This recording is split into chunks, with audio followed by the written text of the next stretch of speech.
Top line 52. No, you're on the right page. Just on that side. Okay. Rabbi Shmuel bar Sursate boy. Rabbi Shmuel bar the son of Sursate asked the following question.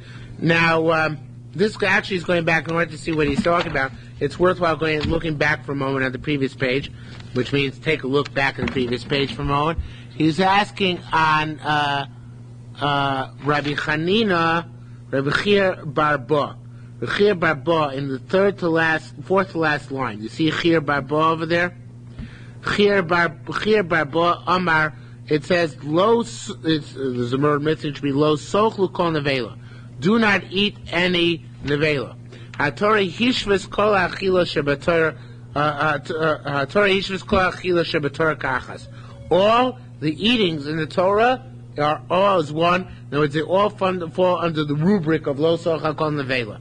Meaning, besides any other prohibition, they now teach something. There's also, we tack on you the prohibition of lo sochlu kol nevela. Don't eat nevela as well. Now, of course, it's obviously talking about eating treif animals, right? So that's what Gemara says here on our base. Based on that, Rabbi Shmuel bar Sursate, boy, me'ata ochel ever min achai. If you eat ever min achai, right, a limb plucked off in a live animal, min hatoherim, from Torah animals, from a kosher animal, yachayv shtayim, should have be liable to two prohibitions. Mishum lo sochlu kol nevela, because of this general prohibition of lo sochlu kol nevela, and mishum, because of lo sochlu nevashir basar, and not to eat the flesh with the meat, right?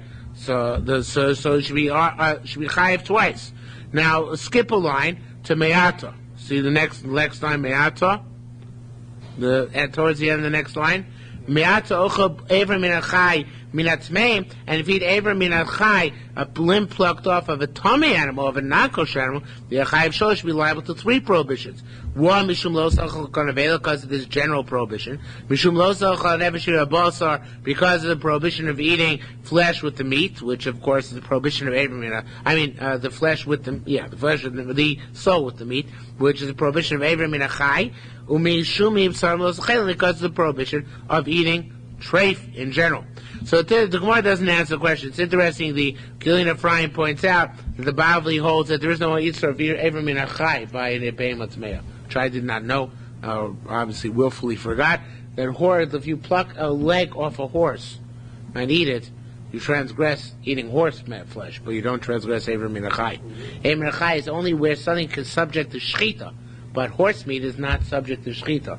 So therefore, the Yerushalmi has obviously a different perspective on that. Yes. What's there a view in the Bible that says that it never says lo sochlu is your halal? Lo seachel. I don't think it's lo sochlu. I think it's lo seachel, the passive. If I recall correctly, that's what it is. So Gemara Pesachim. Okay. So the name it says Rabbi Avo. This is a shame. Rabbi Yosef Rechina says Achol chamisha nemolim ke'echas. What if you eat 5 ants, A-N-T-S, as one? Bali mechod. Now, Bali mechod is not literally one period of forgetfulness, like it always means, because we want to flog you here. So it means under one warning. Chayav kol achas v'achas, you're liable for each one. Which is an interesting concept. I don't believe the Bavli ever brings this down. Mishum birya. Because each one is a separate prohibition. You know why? Because each one is a separate unit. Which is a fascinating concept, because I think usually we say that okay, that's true. Birya is like a shiur, but not that you get flogged 5 times for it. So he's saying each unit of avera gets you a new malchus, a new flogging. Ritzasan bachlan. What if you chop them up and eat chopped ants, A-N-T-S?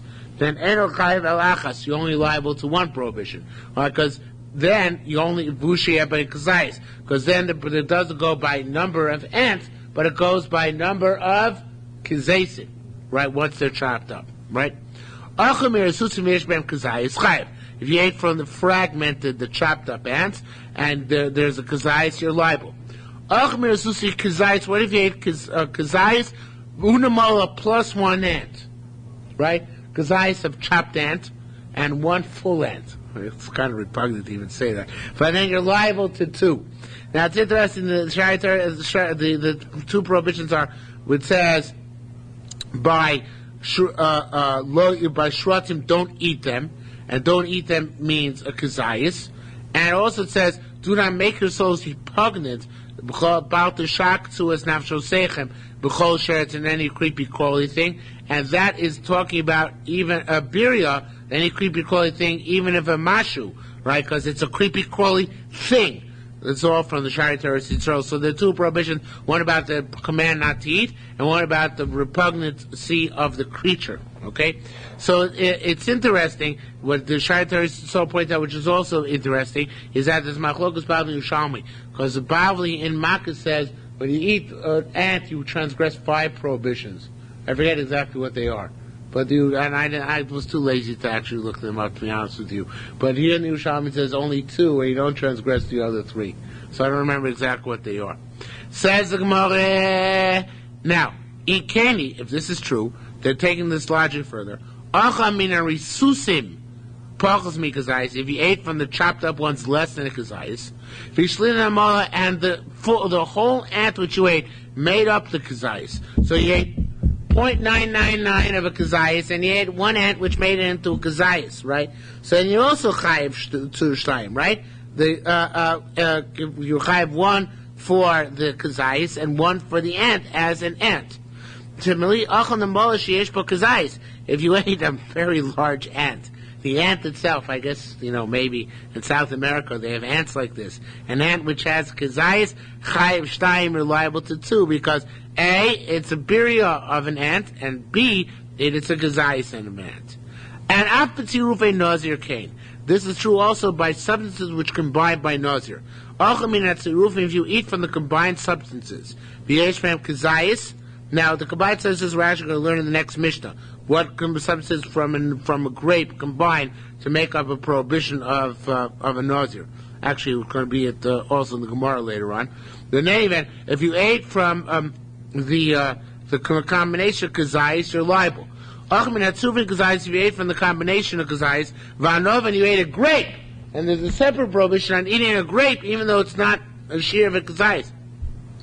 Chayiv shtayim are liable too as well. In Keni, if that's the case, if you eat a grape, which is itself the size of kazayis, chayiv shtayim liable for 2. A, because of prohibition of not eating anything which comes from which comes from grapes, and B, because of prohibition of the grapes itself. Okay, Rabbi Avo Shem Rabbi Yochanan says, a very interesting perspective. Again, it seems not brought down in the Bible, or at least not in this form. Any time you eat, let's say you take a half a kazayis of, let's say quarter kazayis of basar b'cholov, with a quarter kazayis of orla, with a quarter kazayis. I don't know actually if it applies to growing stuff, but let's imagine that it does. Half a kazayis of, a quarter kazayis of orla, a quarter kazayis of kilayim, and a quarter kazayis of pig. And you make a combination of all 4 together, so you transgress the prohibition of lo sochal kol toeva. A generic prohibition: do not eat any repugnant stuff. Okay, so you're liable for all of that. Okay, so there kazayis unamola. So therefore, if you have some prohibition, you're eating the size of kazayis, and you eat an ant besides that, chayiv shtayim liable lo sochal toeva, and you're liable for eating an ant. In Keni, that's the case. If you ate less than a kazayis of the other yisurim, and the ant makes up the kazayis, chayiv shtayim liable to as well. Rabbi Avo b'shem period. Rabbi Avo b'shem Yochanan. There are 5 lines to the bottom. Now, Rabbi Avo is the name Rabbi Yochanan. Isser. If you have isser mixed into heter, prohibited substance mixed into mutter, permissible substance, Mishayin son, you reckon the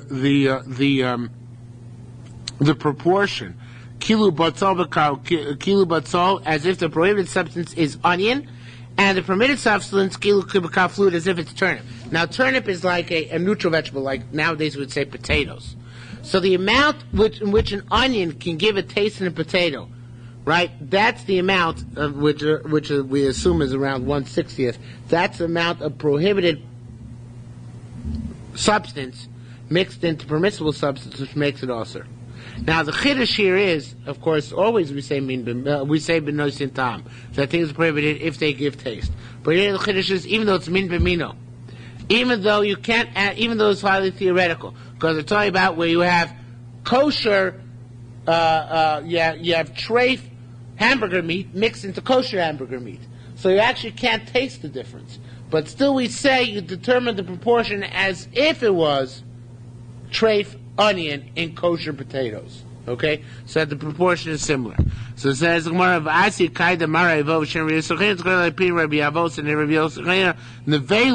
treif hamburger meat, shabila, which you know if I'm putting b'shchuta into kosher hamburger meat, but the tumah which it has of tumas magot, that when you touch it, nevelim is matamiyu, that's but if you have a simple majority. But if you want to be levato, the tumah which you get by carrying it, which is a more stringent tumah, and also if you want to eat it, then you have to have much more. You have to have the shiur of no same time. Although it's not explicit in the Gemara, that's a Gilin Ephraim interprets the Gemara. In other words, to completely nullify the substance. If it's just a minority, then already if you're touching it, you're not touching the nevela. You're touching a mixture, and in that mixture it's mostly kosher meat. But if you're carrying it, and you're carrying a totality of it, where you're not actually having to touch anything, so then it's not batel, the carrying of the nevela, until you actually have enough that it would cancel the taste of nevela, where nevela to have a different taste than the stuff which is kosher. Okay?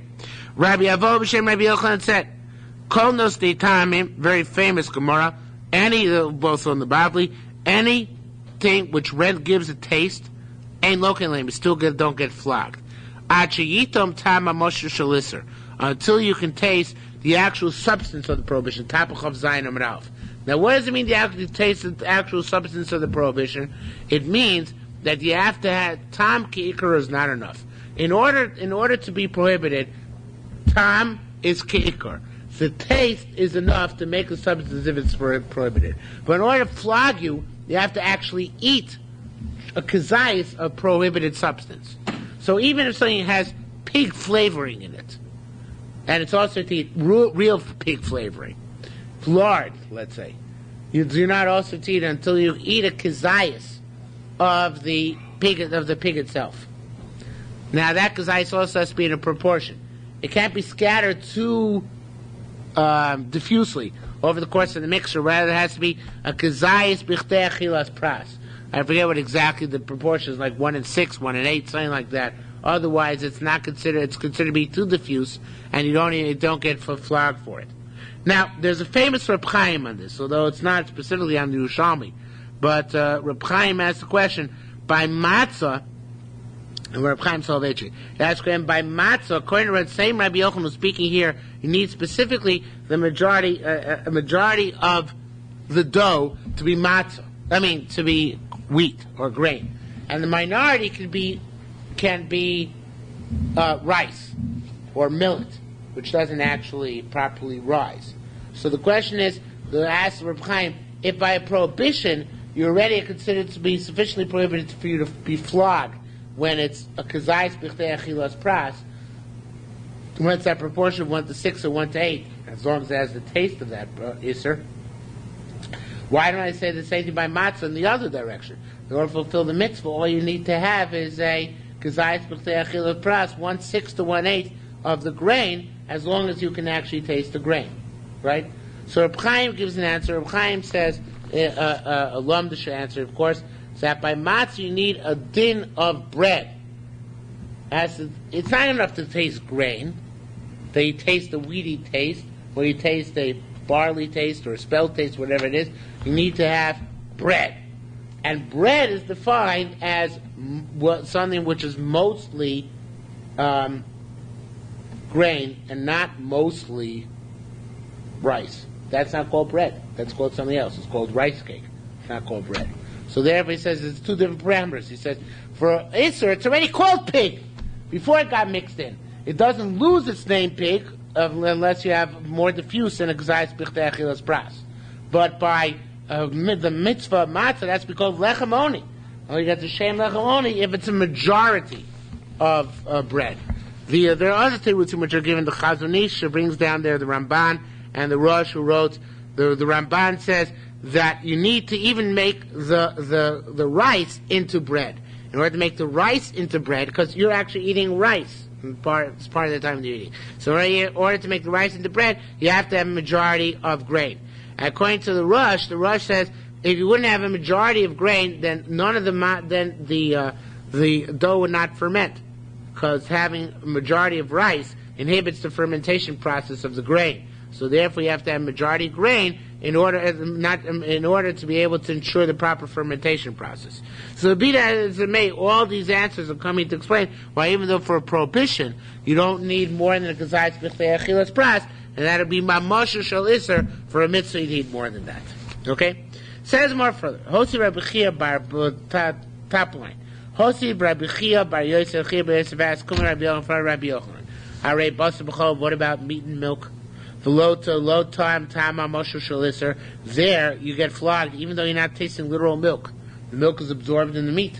Nevertheless, it's prohibited. You don't get. You taste literal milk, but you don't have the substance of the milk. So how come you get flogged over there? Vatamar loike v'kab v'kibla."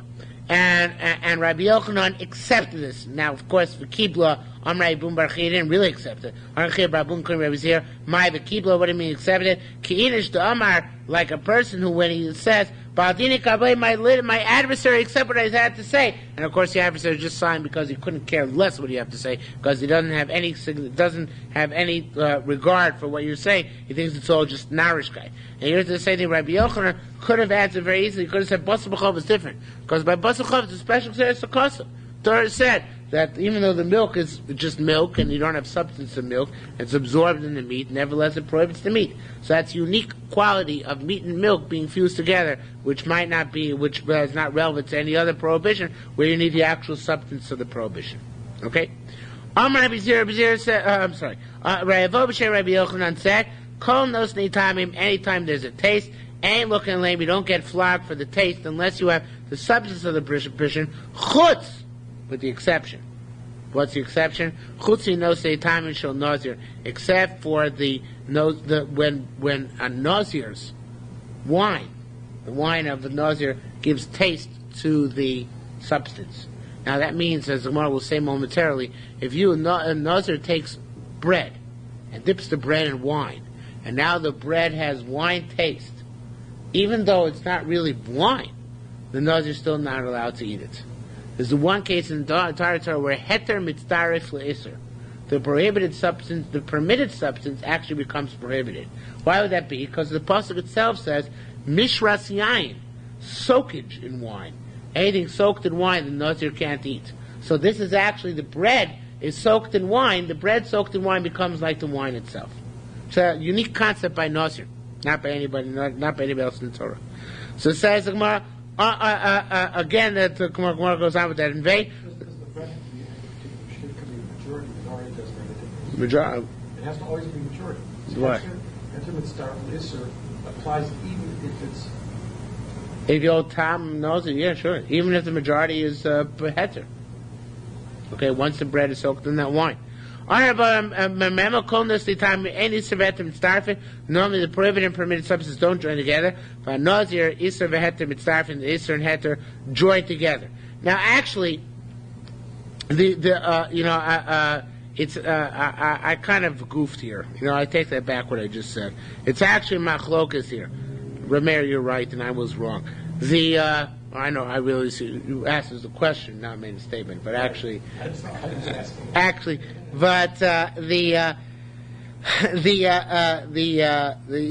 a machlokas over here. The question is when, I skipped over here, 1 second. Yeah, I skipped, so actually, I missed the machlokas, but let's read it again, because I skipped from the 5th line down. Anything which has a taste, you don't get malchus except for that thing gives a taste by nazir. I skip Rabbi Zira. Anytime there's a taste only, you don't get malchus until you taste little iser. By nazir, you don't need to taste the actual taste of the prohibition, meaning you don't need a kazayis of the Isser, you need to have just the taste of the Isser. Now, this is, the taste is enough. Different interpretation said, Kol Neisitomim ain't Isser V'heter Mitztarfim. By all other Isurim, the Isser and Heter don't join together. By Nazir, Isser V'heter Mitztarfim, the Isser and the Heter join together. But he doesn't know Nosi Tam is enough. I made a mistake before. According to the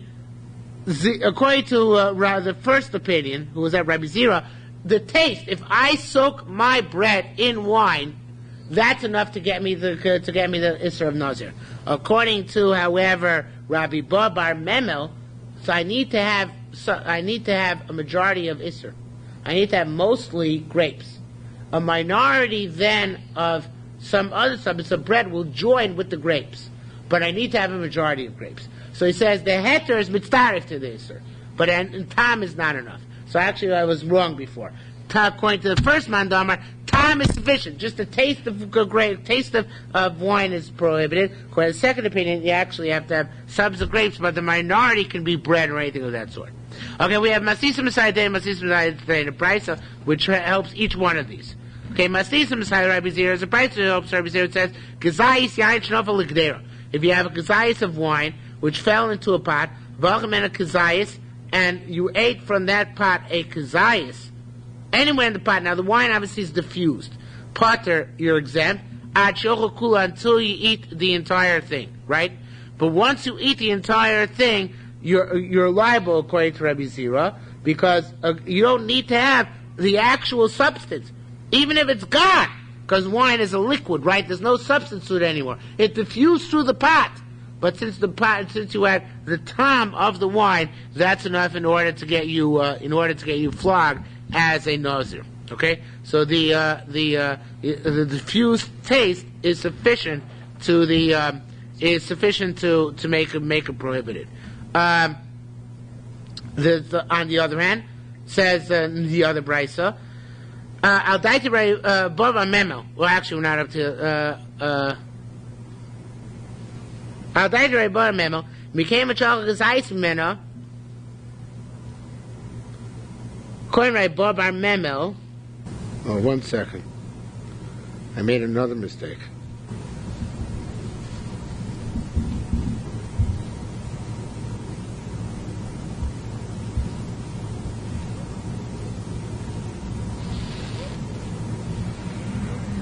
Whoops.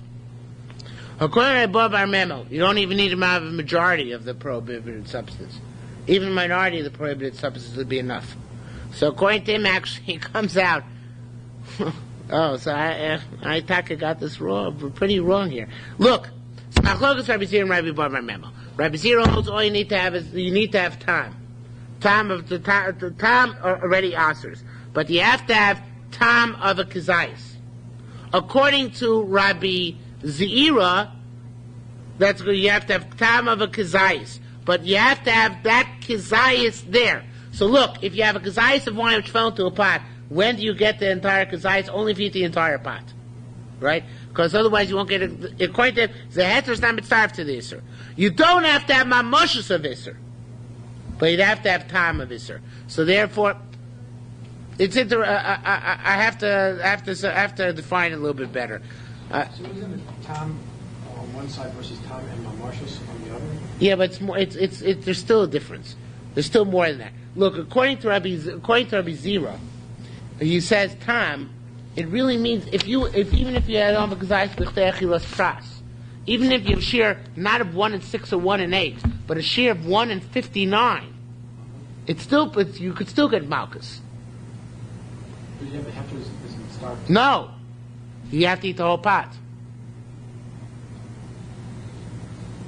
The whole pot, all 59, all 60 parts, right? You have to eat.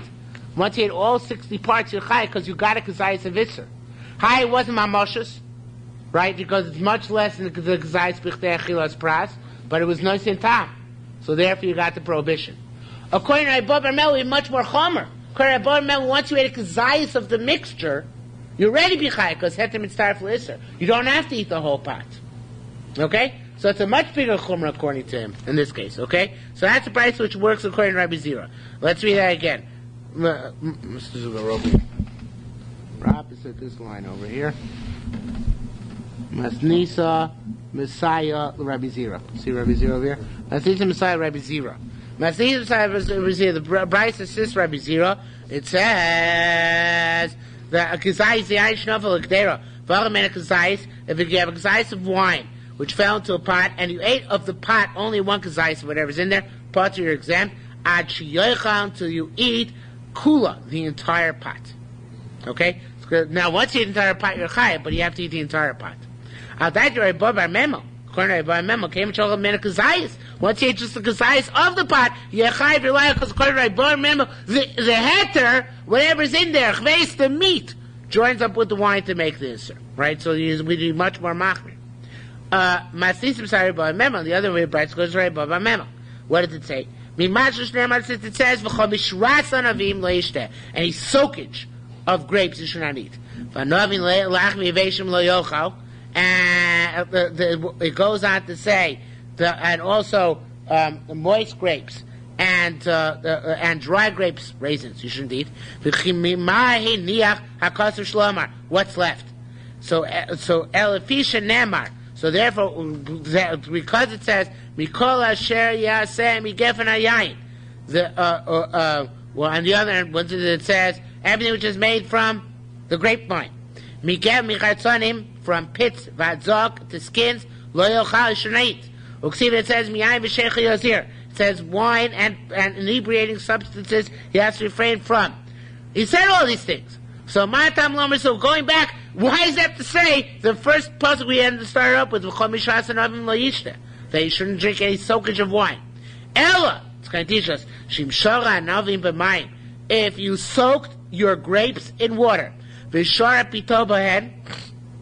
and then soaked your bread in that water, not even directly in wine, and there's enough to make up a kazayas of the bread, chayav, you're liable. So it says more, wait a minute, if that's the case, mikan atollah made, so if that's the case, let's learn from here to all the other prohibitions of the Torah, right? Mikan atollah chaytzur shebetorah. If that which comes out of the grapevine, or the grape, shein isur isom, it's not also forever, it's only 30 days. Even a nose is allowed to Rabbeim is allowed to sell wine, just not allowed to drink it. It's permitted 30 days later. Also, botam kikar, you make the taste like the substance itself. Other prohibitions of Torah, sheisur and Yisrael, and pig is also forever. Yisur and Yisrael, and some of them, like Basar, B'chol, and Arla, are also to benefit from. There's no sanction for them after they're forbidden.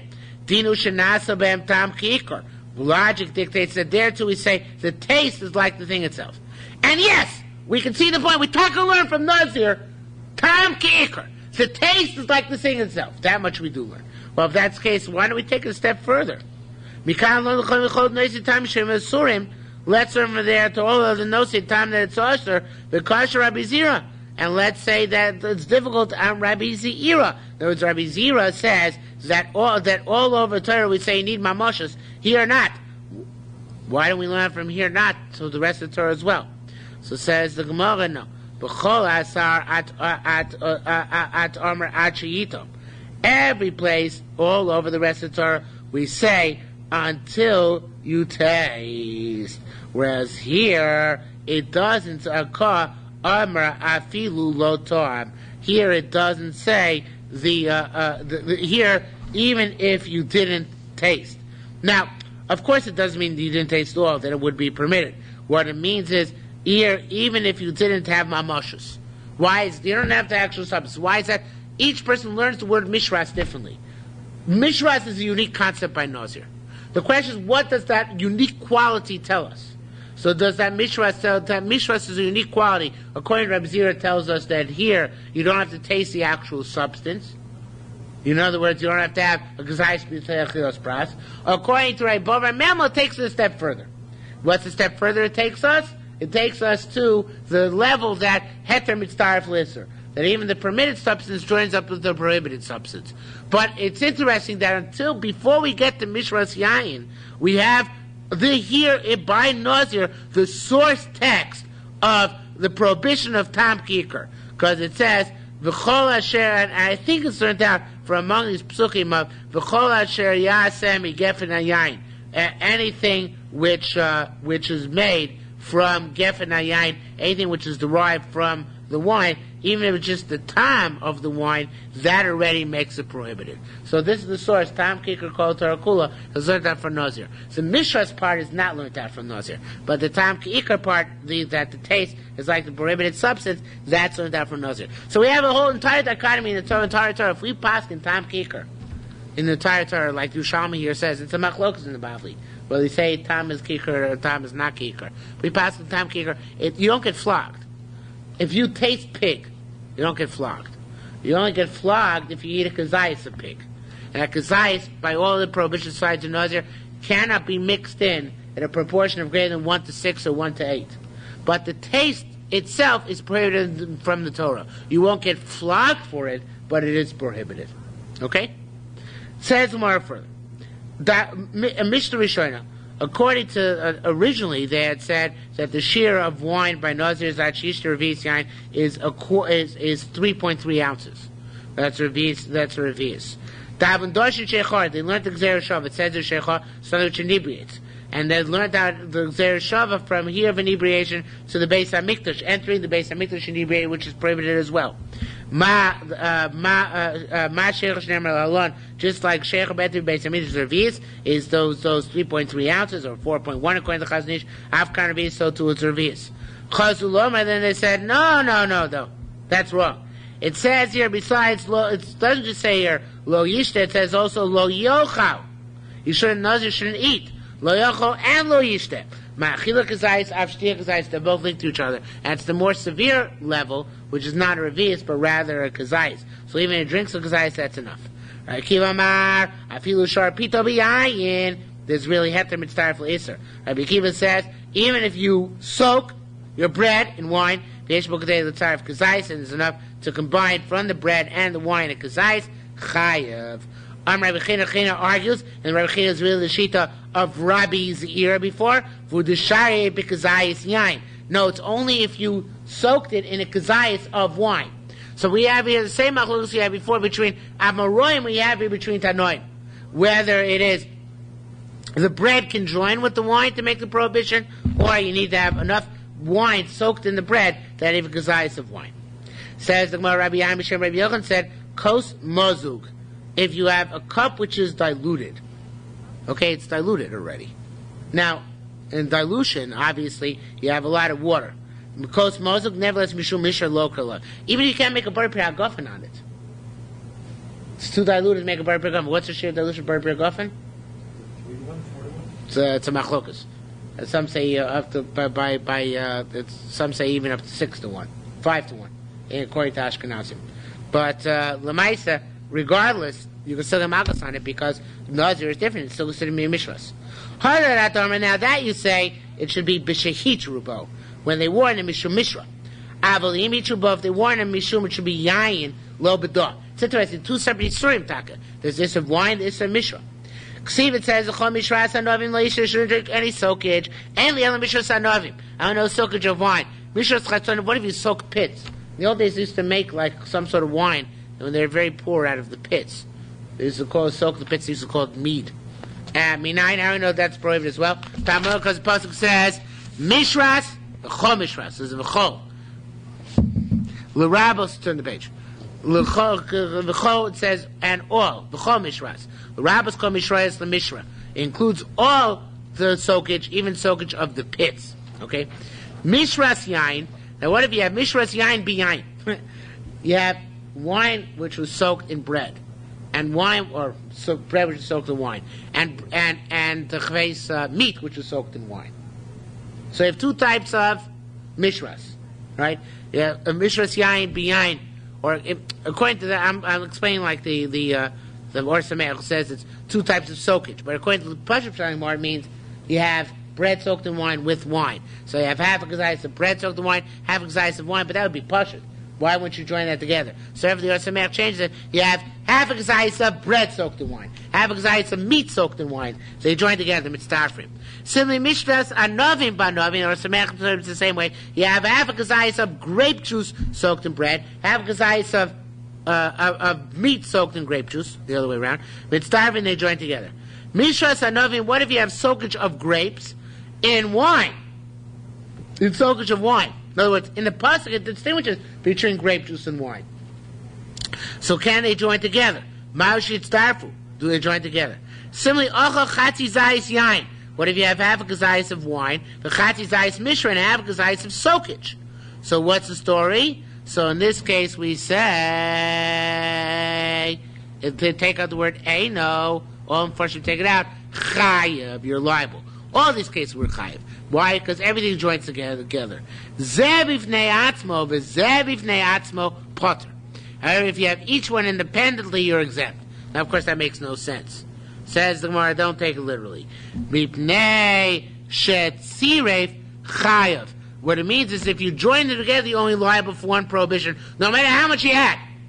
Doesn't matter, because it's still one prohibition. However, ochel gazayis yain or gazayis mishra, I'm sorry, that's going to join together. If you join together, chayav, oh, gazayis yain, gazayis mishra, together, ain't a chayav achas, only liable once. But zev ne'atzo, each one independently, zev ne'atzo, chayav shtayim, you're liable to two. They should see if you're chayav achas. It's a special kula.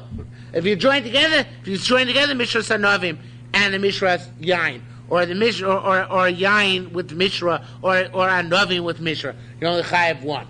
But if you sleep them separately, then you get flogged twice. Okay? Halacha base. V'chayav al yain b'nei and here we really have what we just mentioned, the Gemara and the Mishnah. I don't know, it would have been much easier if the Mishnah came before the Gemara. V'chayav al yain b'nei you have a wine by itself, and a grapes by itself. We'll flag you on everything. On pits by themselves, and on skins by themselves, flog the living daylights out of the guy. It's a very, this is her name. You're only chayav when you eat two chatzanim and a zugan. Why zugan? You're only chayav if you eat two pits and a skin. Of course, it's going to be difficult. What do you mean? What if you eat the grape? What's the problem with that? What are pits and what are skins? Now, that of course means that the word chatzonim and zogim don't necessarily mean pits and skins. If we ask what they are, it's a machlokas. Rabbi Yehuda says, chatzonim means skins. A zogin, the zogin those are pits. The Rabbi Yehuda. Yerushalmi Nazir, the opposite. Shlotita, don't make this mistake. Kizug shalbeim, it's like the bell of an animal. The truth is any bell. Hachitzon zug, the bell itself is called the zug. A zuger is a beller, right? Something to do with the bell. Vapnimi, the clapper, is called an inbo. So he actually argues. According to Rabbi Yehuda, chatzonim is the skins and zug is the pit. According to Rabbi Yossi, chatzonim is the pit and zug is the bell, is the skins. And that's actually the way it is in modern Hebrew as well. Okay? Ksiv, it says, you shouldn't eat moist and dry grapes. Means grapes and raisins. It says grapes. So what are we, morons? We don't know the grapes ain't moist, that they're moist. Why it say moist grapes and dry grapes? That each one you get flogged for. By truma. If you have, let's say, the pits of truma, and you have chulin and truma mixed together, so actually the pits of the truma join with the chulin to be mavatal the truma, to cancel the truma. We actually the same thing by treif. The bones of a treif animal join up with the kosher animal to cancel the treif meat. So the refuse joins up with the kosher, because refuse is not considered to be food, right? So, but that's not true by grapes. By grapes, the skins and seeds by a nazir are prohibited. They don't join with the answer, right? So it's going to make a kav v'chomer.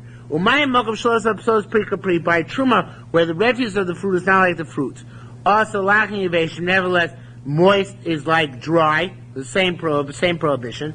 Contrast of solas capri, here where the refuse is like the fruit, is not a kavachom, we should say the moist like the dry lakula. And there should only be one substance. So why I say to moist and dry, that's a chumrah. You lie each one independently. We have a similar concept. The Amar Rabbi Hila said, you shouldn't, when you're taking a collateral from a poor person, you shouldn't take his grindstone and the stone underneath the grindstone, on which the grindstone rides. It says the grindstone. It says the understone. Don't we know that the millstone is included? Obviously, you need all good traps in order to grind. It means the chayv is the hot stone, the same in the hot stone. You're liable for each stone you take independently. Okay, here the Gemara gives a different tag. When it says lachim, when it says moist grapes, rabos is abayser, it means to include unripe grapes. Lachim, also l'rabas similar, it means even to include the buds of the grapes prior to unripe grapes. And Masni said Rabbi Yossi, Amish like Rabbi Yossi, this bites like Rabbi Yossi, smadar, the buds of the grapes, also Nazir, prohibited by Nazir, mineshul pri, because it could be considered to be the fruit of the tree. Yesh ochel eshkol, so every time he eats a cluster, the chayiv, he's liable for all sorts of prohibitions. Because of the grapes which are moist and dry, and the pits, the zogin, and the skins. Sharoya, if he soaks it, l'shem mishra, he's liable for the prohibition of soakage. Sochto, if he squeezes out, l'shem yain, if he squeezes out for the purpose of wine, so then, and they warned him about wine, even though it hasn't fermented yet. He's chayiv because of wine. Because of Gevin Yayin. It doesn't just say actual wine yet, so he intended for Gevin Yayin. The government, so on and so forth, you can pile upon him prohibition over prohibition. Okay, came back to our Mishnah. Our Mishnah said, Rabbi Yerushalmi Nazir says you're liable for Chatzonim and Zog. What is Chatzonim and Zog? So it says, the Gemara, first Gemara, is strange Gemara here. The Gemara first gives its conclusion and then goes to prove the conclusion. Like you have in geometry, you give the whatever it's called, the premise you're trying to prove, as a thesis, and then you go and prove it. Sorry about time as I know it is Mishum Biria. That's the concept. He says 2 pits and the 2 pits and a skin is a biria. It's like a whole grape. Even though you don't have the flesh of the grape. Because most grapes are seedless. But in the days when grapes had pits, they actually had 2 pits per grape. They always had 2 pits of grape. Actually, last time I had a seeded grape, they're far enough from the tree, I don't remember seeded grapes that well. But they actually have 2 pits in them. So Zuger, how many pits does a grape have? 2. See? Very good. So in any event, so you're chayiv already for 2 pits and skins. It's like a birya. Because that's like a unit. The flesh is not as important. Why is that? Of course, the Gemara is going to actually discuss that right now. What's the logic? The Tani, we went to the Brisa. Chatzonim mizogin, since it says in Pasuk.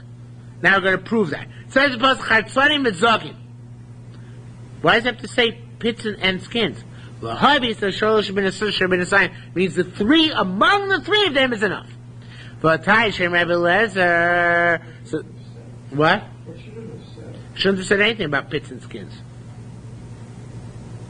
No, but it says because you know what? I shouldn't have said. The Gemara is going to ask a question. So wait a minute. And then now the Gemara asks the question. Why do you have to say Chatzonim? Well, actually, the Gemara answers the question. Why does it say Chatzonim Mizog? Right? The Vatay Mishim Elazar name Rabbi Yerushalmi Nazir because she is saying anything which comes from the grapevine, even leaves and twigs. So why is it to say Chatzonim and Zagin? If the leaves and twigs are chayav on, certainly on the pits and seeds, on the seeds and the skins are chayav on, right? So says the Gemara, so it must be Rabbi Lezer, Rabbi Shmuel. Rabbi Lezer ben Azai learns like Rabbi Shmuel. Rabbi Shmuel Amar, Rabbi Shmuel says it should be Pratu Klau. The pasuk is a Pratu Klau, not Klau Prat. Pasuk Pratu Klau, Hakol B'Klau means everything's included. And the Kad Rabbah, according to the way the Shai turns to Yisrael learns it for Reuben and Rabbi Shmuel. Rabbi Lezer ben Azai goes a step further than Rabbi Shmuel. Because he says, Amar says, Afilu Klau Uprat Uklau. There's a word missing there. It's a Klau Prat Uklau, Hakol B'Klau. Everything is included. Now that means that really every possible, that's how you learn it's Alin Lulav. Even though it's a Klau Prat Uklau. I usually say, Emba Prat Klau El Mash B'Prat. Since it says, Mikol Shayasim Migev Yayin as the last Klau, he learns it includes everything. Not like we learn Klau Prat Uklau. We learn Klau Prat Uklau, Emba Klau El Mash B'Prat. And the prat here is grapes. So that would preclude, it would preclude the leaves and the twigs. But since he learns cloud, prat to cloud, not like Rabbi Shmuel, but learns that includes everything, so it includes even the leaves and the twigs. If that's the case, coming back to what we set out to prove, so why did it say pits and seeds? Special says because they are considered to be in themselves like a birya. Even the pits and seeds without the flesh. Because otherwise, why'd have to write chatzonim and zogin? If even the branches and leaves you're chayav on, it must be for the special case of kosev. 2 chatzonim and 1 zog, 2 pits and 1 skin. That's like a grape. Okay? That's like the skeleton of a grape. Now, it says more, my time of the Rabbi Yossi. Now, the word my time is misplaced. All the Mepharshim say what it means is a koit Rabbi Yossi. Koit Rabbi Yossi holds that, like we say, the pit is the chatzonim, and the skin is the zogin. So, also, chatzi zayis chatzonim, if you eat a half a size of pits, the zogin, and skins, me'anova achas from 1 grape. Right? You didn't have full kazayis. So that Rabbi Lezer ben Azai chayv. According to Rabbi Lezer ben Azai, still you had the pits and the skins. That's a birya because the gzeres of kosev you're liable. You get flogged. Al dai to Rabbanu, you're exempt. Why? Because they don't hold of this gzeres hakosev. They don't make gzeres kosev chatzonim and zog, and therefore you have to have a full kazayis. Now my time of Rabbi Yehuda, again, it means according to Rabbi Yehuda. According to Rabbi Yehuda, he holds the opposite. He holds that the pits are called zagin, and the skin is called chatzonim. So kazayis chatzonim, v'yeda kazayis of chatzonim zagin, mishtei anovas from 2 separate grapes. You have the skins and seeds from 2 separate grapes. Al daita Rabbi Lezer ben Azariah. According to Rabbi Lezer ben Azariah, we switched the shittas here. According to Shai Teretz, so he seems to be right. Chayav Shtayim, reliable 2, because you had 2 periods here. You had the chatzonim and zayim from 2 different grapes. Al daita Rabbanan, according to Rabbanan, Eino Chayav el achas. You're only liable to 1, because you only ate 1 kazayis. So therefore you're liable to 1. Rabbi Avun said, you should know. Ask Rabbi Lezer ben Azariah, till that which Rabbi Lezer ben Azariah said, that you're liable to chatzonim and zog for 2 seeds and 1 skin, is only going to look Rabbi Yossi. Because in Temek Rabbi Yehuda, if it goes like Rabbi Yehuda, who says chatzonim is the skin, it should be actually, here the Shai Teretz changes the girsa until the mission should be v'yemar shnei zogin v'chartzon. It should be 2 zogin and 1 chartzon. In other words, he says 2 chartzonim and 1 zog. I mean, what are there 2 of in a grape? The 2 pits. There's 1 skin. So he says 2 chartzonim and zog. If it's going according to Rabbi Yehuda, should have said 2 zugin and 1 chartzon. So he obviously is following the sheet of Rabbi Yossi that the zugin are the pits. Okay, now for 3 minutes. Almost finished. Stam Nazir Shloshim Yom. A Nazir is generic, and Nazir is 30 days. If he should cut off his hair, or bandits cut off his hair, it's got to count 30 more days. No matter how long the Nazirus was, he only has to count 30 days. A Nazir who cut off his hair, Bein bezug. Here's another meaning of the word zug. It means scissors. Bein betar, or with a razor. Or shesif safe, or he